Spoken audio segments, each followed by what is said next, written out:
How to add or remove desktop icons in Windows 11 on a PC or laptop in 2024.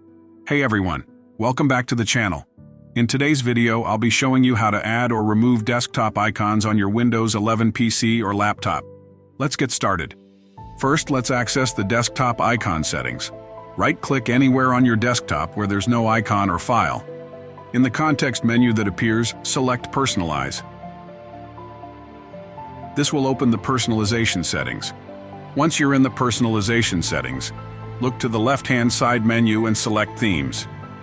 Now scroll down a bit until you see Related Settings and click on Desktop Icon Settings.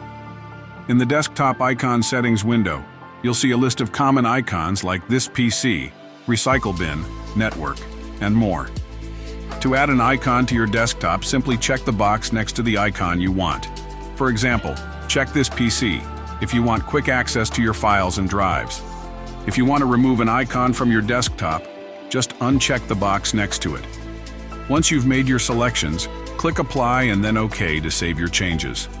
The icons should appear or disappear from your desktop immediately. Now your icons are set up. And that's it. Now you know how to add or remove desktop icons in Windows 11. If you found this video helpful, don't forget to hit that like button, share it with your friends, and subscribe to the channel for more tips and tricks. Thanks for watching, and I'll see you in the next video.